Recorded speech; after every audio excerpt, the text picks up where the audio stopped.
John Lane, and welcome to the Writing Show. Tonight we're going to be talking about family stories, and we've got four very interesting panelists. Everyone's written in a different way about family, and rather than a long introduction, you've got their bios before you. All of them are very prominent writers with long publication records, and instead of that, I'm just going to mention their book about family that we're probably going to focus a little bit about tonight. So first of all, from my left to right, is that right? Left to right? Left to right. Drew Lanham. Right next to me, my friend Drew from Clemson. And Drew is working on a memoir. Drew's an ornithologist, but he's also working on a memoir that will be published in 2015, Milkweed Editions in Minneapolis, called The Home Place, Memoirs of a Colored Man's Love Affair with Nature.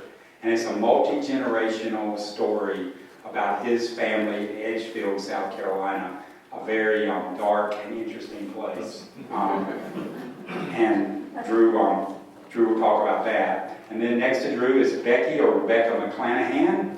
And Becky has a book called The Tribal Knot, a memoir of family, community, and a century of change, published by Indiana University Press in 2013. I think we have some copies of it here. And her book is a multi-generational, multi-layered exploration of family.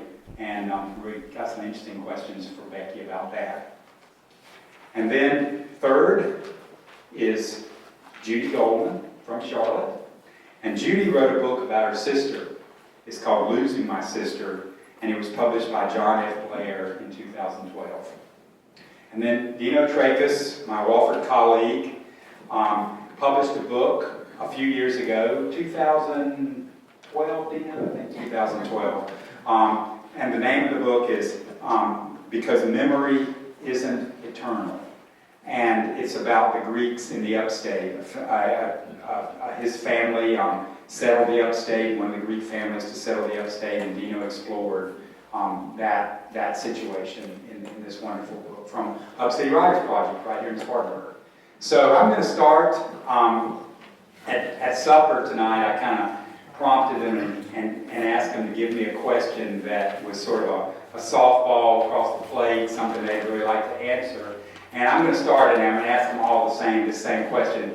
And we'll start with Deno, start on that end. But Deno, how in the world did you come to write about the Greeks in the upstate? Funny you should ask, John. John Lane came into my office one day when he was in the English department and said, "Deno, I was having breakfast this morning with Terry Stathakis, and he said that his family was all from this little village in Greece, and that your family was from the same village in Greece, and that all the families of Greek people in Spartanburg were from the same village in Greece. That's amazing. That's so interesting. You should write a book about it." And I said, "Well, it's not true, but..." Actually, though, it was pretty true. I mean, it's true that a lot of the Greeks in Spartanburg came from this one little village, and my grandfather was the first to arrive in Spartanburg in 1900. And then he started bringing relatives over, and they all came from the same little village, and so that's how we all ended up here. But it's John's fault. I take credit for that. Thank you, Deno. Judy, you write fiction, wonderful fiction writer, but this book is a memoir, and tell us how you wrote about your sister. Well, John Lane came into my office.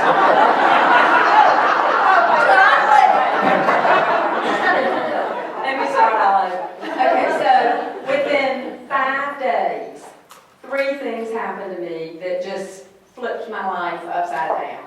Number 1, my sister was diagnosed with bile duct cancer. Number 2, my daughter found out she was pregnant with identical twins.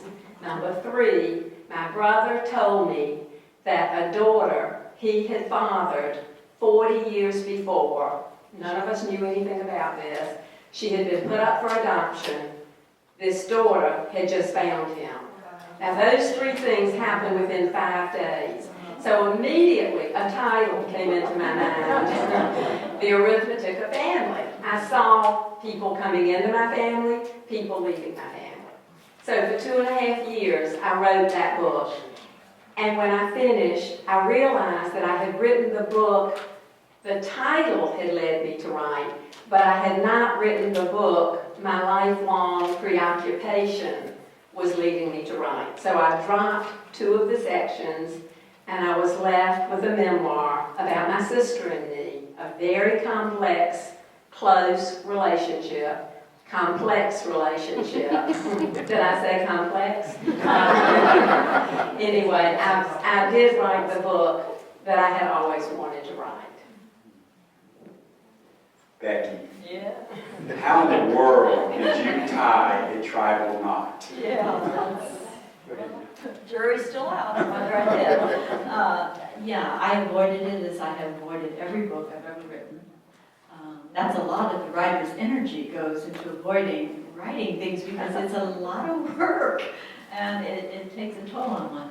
But I think I didn't have a choice in some ways. A lot of the materials, just the raw materials, were given to me and passed on to me, and that was a huge undertaking. Just to look at all of the a century of artifacts and letters and of diaries and of journals, and being a writer, I felt like I had some responsibility to that, but I had no idea what to do with it.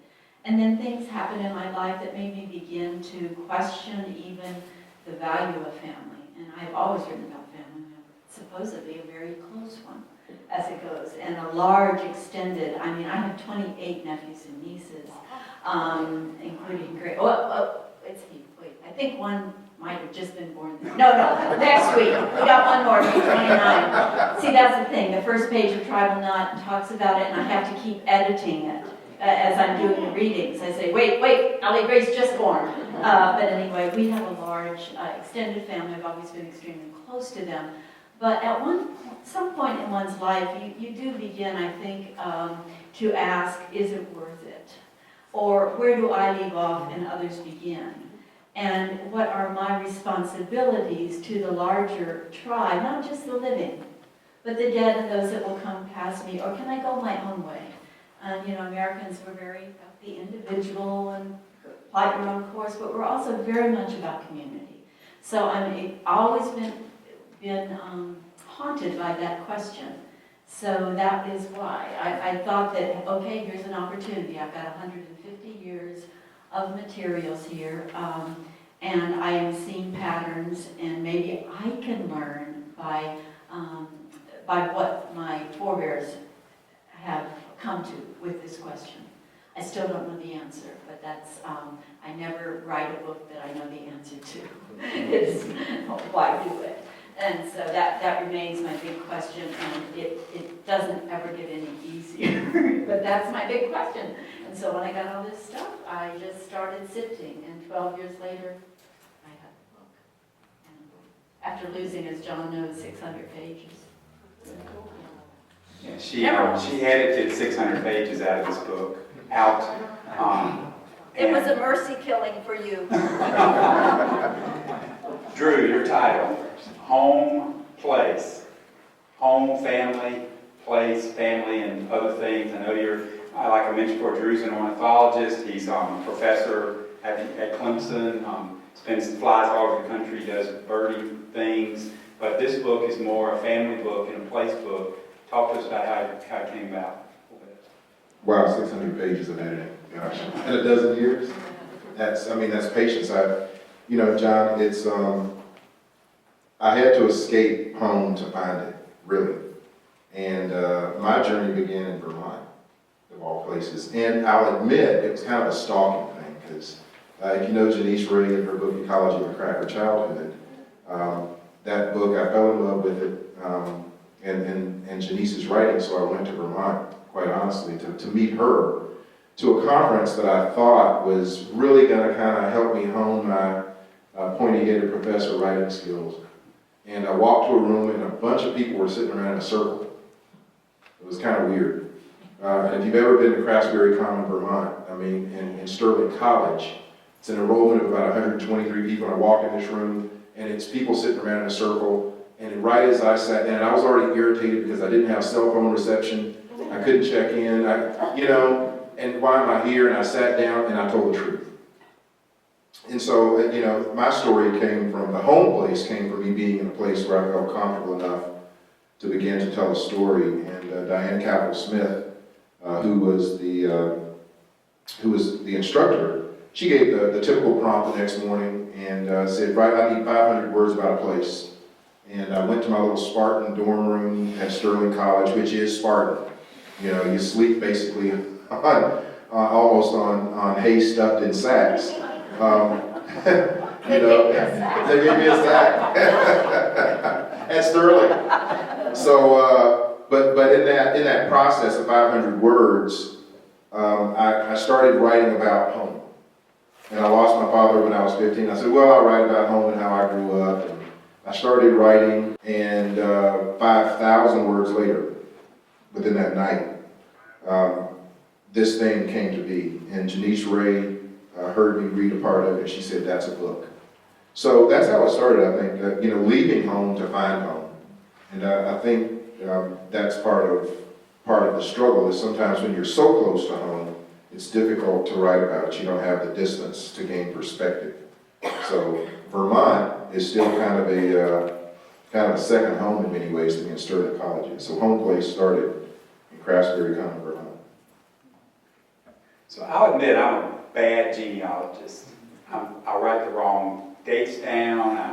I forget to write things down. I can't find my references anymore. And I'm always amazed by my sister, who's a great genealogist, and gets it all right. But she's mostly interested in that stuff. Dates, names, ladders of relatives. How do you go from being a genealogist? Because everybody out here probably wants to write their family story, but most people probably look at it in terms of how can I get the facts right? How do you go from doing that, and how important is that part of it, the facts and the names and the numbers and the dates? How important is that compared to your passionate story self that might not care quite so much about the accuracy of things? I know it's a little bit of a complex question, but Judy, you want us to tackle that one? I'll jump right in with you. Well, Becky was sitting here going like, yeah, Becky's not Becky. Yeah. Well, I think they're totally different allegiances. Yeah. I think you have, at some point, now I love all that stuff too, but it's also a great way to avoid writing, a great way. And many people do that forever and ever and ever. So I think, I love genealogists. I've worked with them. I think they do a great service, but the family history, I'm not writing family history. That was never my intention. I am a family, I didn't know what, I'm a writer, basically, and a member of a large tribe. But what you're doing is you're trying to find the pattern, the underlying design, that how does this mean? Not who was born here, where, or when. Anyone can do that. A computer can do that. I did all that stuff because you have to have a basic idea. But memoir is an act of destruction. You have to deconstruct everything that happened in order to shape the story. That doesn't mean you play loose with the facts, but you select what it is. What is the deeper question? So I think they're really different paths. And if you want to write a family history and be totally accurate and it's only just the facts, ma'am, that's great. Do that. But if you're going to write a family history memoir, you may as well just say goodbye to that. Use it, don't lie, but just as in any good story or anything else, you have to decide how does it mean. That was the only thing that I kept over my desk, that big question. I know you struggle with this. You struggle with wanting Judy. You got it now. I was saying a short little thing. Becky alluded to the questions that you have, and I don't think that you write a book because you have something important to say. You write a book because you have questions. I'm not that interested in genealogy. I'm not that interested in dates and just the facts. I'm interested in family, how we connect, how we disconnect, how we reconnect. That's what is fascinating to me. And I think that you have to find out what you're obsessed with. what keeps you up at night, what keeps you from sleeping at 3 in the morning, and that's what you write about. I'm not that interested in genealogy either. To me, that's statistics, it's not story. But I did feel an obligation. The other reason I wrote my book, other than John bursting into my office, was that my family wanted me to. They wanted the Trakas family, wanted the story recorded. Because there are a lot of us, as is true with Becky's family. And they wanted it recorded, and so I felt some obligation to have the record of the family in print, to put it in print. We were expecting me to do that. So I felt that obligation, but I wasn't drawn to that. That wasn't what I wanted to do. So as John said, I felt torn in my book. I didn't really know what I was doing. So I didn't know who my audience was. I felt torn. I felt pulled by my family to do the family work. And I felt pulled by my story, my love of story, to tell an interesting story. And so I tried to do a little of both, but and it's hard. But if you want to, my advice is to go to story, to tell stories. That's what's more important. That's what people want to read. They don't want to read just who begat whom. Drew? Yeah, for me, one of the things that I say is that genealogy, it certainly has its place, and as a Black American, trying to stitch together kind of these fragmented pieces and understand who it is that you are. So a large part of the story, as you're writing about family, is introspective. And, you talk about deconstruction. To go to that place and investigate people who you know, but then people who you don't know. How do you do that? So, part of me, I've even gone, in my book, I go to the point, I've done the 23andMe, and I've done the African ancestry, and part of it inspired by what Skip Gates had done, but also remembering as a child sitting and watching Roots, and trying to understand, from Edgefield, there's an opportunity, and I'll tell just a very brief vignette here. The Lanhams in Edgefield, South Carolina, are connected to the Tillmans. So, here I am sitting at Clemson University in Pitchfork Bend, and the Lanhams. Now, the question immediately became, am I related to this guy? And if I am, what does that mean? And even if I'm not, so, there's stitches that tie patches of family together. Even if you're not, there's history within the context of family. So the story oftentimes isn't about family. It's, even if you don't know, what's the history surrounding the family that was there? So, as you tell stories about family, I think it's always important to keep in mind some kind of context. And I mentioned at dinner, in the South, so many courthouses burn, there's so many records, there's so many gaps in records. Some folks can go to Ellis Island and look up history. I don't have that luxury. So trying to piece that together and guessing in their stories, there's oral history that goes back to 1790 for me. But then there's a gap and trying to figure that out. So how do you handle those things? So I think, the genealogy, no one wants the begats. But I think if you, within the context of a begat, you talk about what was happening during that time, then that informs other folks, that informs you about what was going on with your family history. So, when I went to Clemson, I never had any idea I was going to be somehow tied to Ben Tillman, other than a degree. And I've taken some joy in having him turn over in his grave several times. One of the chestnuts of family stories and family literature is a quote from Leo Tolstoy from Anna Karenina. And he says in there, I can't remember which character, but he says, all happy families are alike. Each unhappy family is unhappy in its own way. And my question for you is, how do you handle family sensitivity in your writing about your families? Questions, things that most families don't want out there. The things that make the families unhappy in their own way. And as you all know, as Janet Burraway said, only trouble is interesting in fiction. And that is the most troubling, but also in some ways the most interesting aspects of family are those aspects. So respond to that a little bit.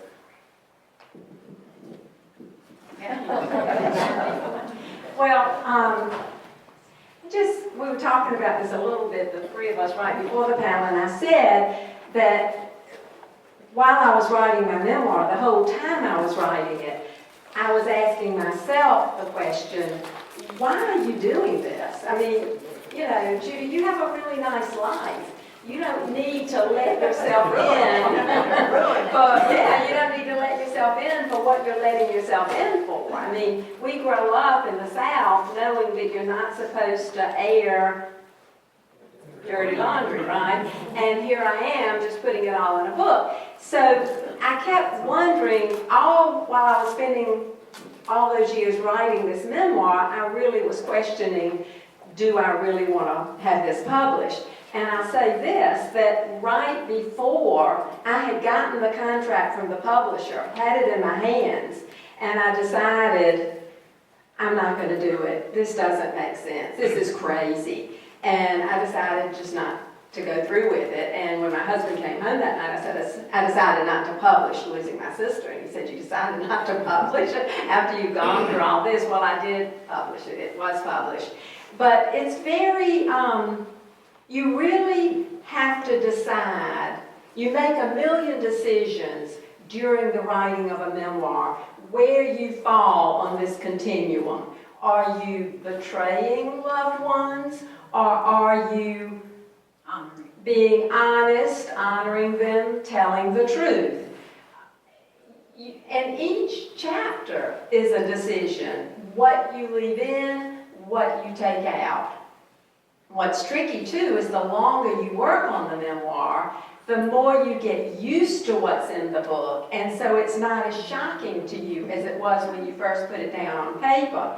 But remember, the family that you sit across from at Thanksgiving, it's new to them and it's shocking to them. So there are a lot of decisions to be made in writing a memoir. Are there any relatives of mine in the audience? At least 12. There are. They never come. So I'm going to tell you the truth. One of my relatives was born with syphilis because his mother had it, because her husband gave it to her, because he had been out philandering, whatever, having fun on business trips. And that information never went into my book, didn't go into my book, because I had to make this decision. I had to make the decision, do I tell that kind of family secret? Because it is a secret. I have relatives in town today who do not know that. Sorry, Deno, I just put it On Facebook. It's on Facebook now. It's on, you're filming? Anyway, so that's an example for me. I made the decision when I was writing my book that I was going to protect the memory of certain people who were close to me. And also I did it because the sources for my book were elderly relatives.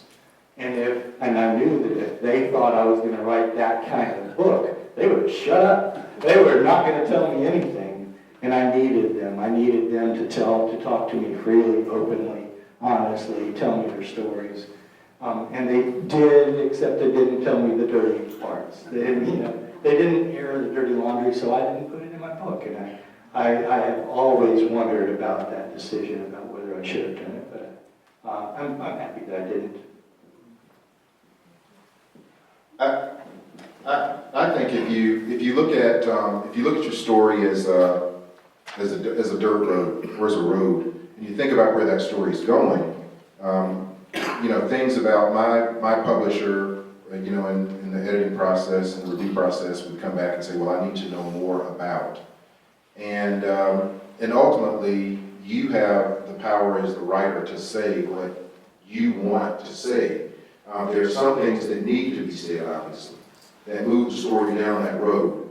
Now, there there are some side roads that lead nowhere. So there may be interesting stories about family that are titillating in some way, but they really don't take the story anywhere. And so I think when you ask yourself that question, is this just sensationalism, or is this going to move the story somehow? Then that helps lead you. Now, I did tell my family I was writing this book. I said, and I gave a draft to them as a Christmas gift. Of course, it was about a third of the size at the time that I gave it to them. But I think, there is some disclosure there, but also, again, in being introspective. In what we're doing in this book, these are, as close as we are to family, they're still your opinions. It's still your heart, it's still your mind. And so people understanding that it's your perception of what's happening, not theirs. So, my perceptions of my father, for example, vary widely from my sisters. And so I can't reflect what they think, I can only reflect what I think. So I think that's kind of an important point to remember. Stay on the track. Don't delve off into these little, cul-de-sacs that aren't going to go anywhere. Full disclosure, I'm writing this, and this is my opinion of what's going on. Well, I'd like to take on the whole story. Because first of all, I don't believe there are such things as happy families. Or unhappy families. I think the families made up of human beings, and that everyone has within them the whole human emotion and power. Everyone has within them happy and sadness. And I think that joy is the ultimate taboo in nonfiction now. Writing about it is extremely difficult. It's not trusted, and no one wants to buy it. Publishers, I don't really know how much courage it takes sometimes in the marketplace to air the dirty laundry. I don't know that it does anymore. I think that it takes courage to stay and to write the book only you can write. That is true. And so I'm not sure about that. I think when you do run across things, and there are certainly many things, and not just in my book, probably not, but in essays I've written about family. I think an important thing to remember is that if particularly you are a character at all and you show up as an eye on the page, that you shine that same brightness of light on yourself, that interrogation, that flashlight on every one of your own deeds and your own motives as on others. Because I think that interrogating your own motive for releasing some information is the center, to know whether it's something you should be doing in a closet screening, or if it's something you should be putting out. Does it move the story along? But deeper than that, how would I feel about that being released? So I think it takes courage to write it, but it takes a great amount of courage to be written about. And we have, and I always think about that. One way, I've written quite a bit about my father, who's a career Marine and served in 3 wars. At one point, he was a bomber, and I have interviewed him and written about some of his missions, and he has collaborated with me at different points. And I put it out there and said, here it is, because here's the thing: these aren't fictional characters. He's Paul McClanahan. You can look him up in the phone book. He'll answer. He's a real person. And I have to honor that is his deep story. So I asked him, I said, Dad, read this. Tell me what you think. Calls back crying, says, this is really, really, really hard to read. I said, okay, so I'll pull it. He said, no, it's the truth. Please put it out there. It was a time, it was a place, it was the truth. And so I think people will surprise you if you trust them, and if your motives are as pure as any human motives can be, which are definitely impure. But I don't believe there are happy families. I don't believe there are unhappy families. Luckily for me, most of the people were dead, like 100 years ago. That's true. And the others I killed off on the cutting room floor, and they are the ones who are angry. They were like, what, am I chopped liver? I didn't make it to the page. So going to take a break for some sort of hot liquid or something. I see cups and I see spoons, but we're going to have a break, and then we're going to come back, and you guys are going to write some questions down and feed them up here, and I'm going to feed them to these writers. Thank you.